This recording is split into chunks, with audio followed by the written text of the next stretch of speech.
मुअज़्ज़िज़ सामीन और नाज़रीन, अल्लाह तबारक व तआला ने हमें रसूलुल्लाह सल्लल्लाहु अलैहि वसल्लम और सहाबा की इत्तिबा का हुक्म दिया है, लेकिन अहले बिदात ने अपनी तरफ से जज्बात पर अपने अकायद घड़ लिए और उन अकायद को दीन बना लिया, दीन का हिस्सा बना लिया है।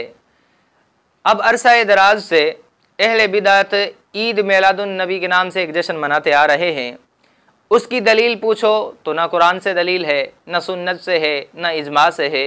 दलील तो कोई नहीं है, लेकिन हमारे उलमा ने, उलमाए अहल सुन्नत वल जमात ने ये वाज़े किया था कि ये जो ईद मिलादुन नबी मनाई जाती है ईसाइयत से भी मनकूल होके आई है।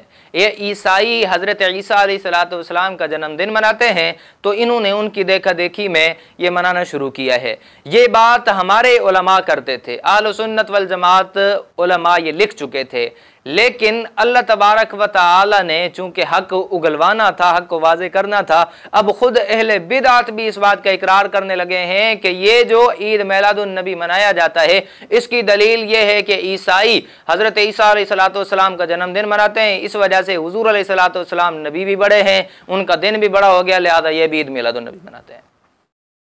25 दिसंबर जब आता है तो ईसाई लोग इसको बड़ा दिन कहते हैं कि नहीं कहते, बताइए मुझे। हालांकि कायनात का ये बहुत बड़ा झूठ है इस दौर में कि 25 दिसंबर का दिन बड़ा है। टाइम के एतबार से 365 या 360 दिन जितने भी हैं, 365 दिनों में सबसे छोटा दिन 25 दिसंबर का है। टाइम के एतबार से समझे, सबसे छोटा दिन ये है। ये आपको टेक्निकल बात बता रहा हूं।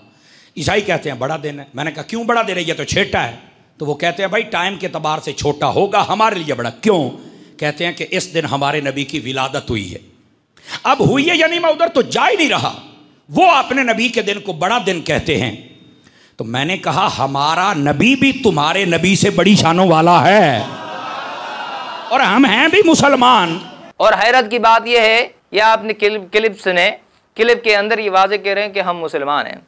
और भाई मुसलमान उसको कहते हैं जो अल्लाह और अल्लाह के रसूल की बात को माने, अपने जज्बात को छोड़ दे। अल्लाह ताला ने हुक्म दिया है, अल्लाह ताला के हुक्म को अल्लाह की मर्जी के मुवाफिक करे, शरीयत पे चले जिस तरह शरीयत चाहती है। अपनी मर्जी पे अगर कोई शरीयत पे अमल कर रहा है तो वो काबिल कबूल नहीं है। मैं आपको एक वाक़या सुना देता हूँ।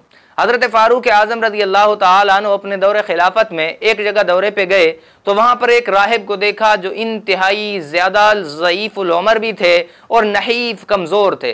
हज़रत फ़ारूक आज़म ने पूछा, बताया गया कि ये राहिब है। तो फ़ारूक आज़म अफसोस करने लगे। सहाबा ने वजह पूछी। हज़रत फ़ारूक आज़म ने फरमाया, देखो इसने सारी ज़िंदगी अल्लाह ताला को राज़ी करने की कोशिश की है, लेकिन अफसोस कि इसे अल्लाह नहीं मिल सकता।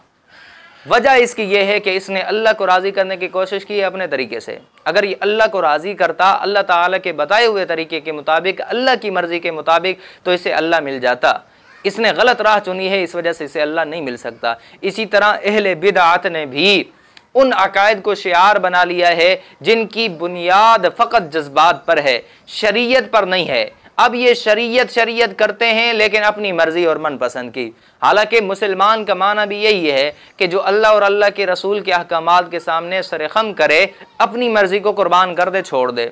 जैसे हज़रत अली रज़ी अल्लाह तआला अन्हु ने फरमाया था कि अगर शरीयत अकल पे चलने का नाम होता तो फिर मैं मौजू के नीचे मसा करने का हुक्म देता, ऊपर से मसा ना करता, क्योंकि अकल कहती है मोज़े मेले नीचे से होते हैं, लिहाजा वहाँ से मसा करना चाहिए। हालांकि शरीयत ने ऊपर से हुक्म दिया, तो शरीयत की वजह से अकल को छोड़ दिया गया, शरीयत को अपनाया गया।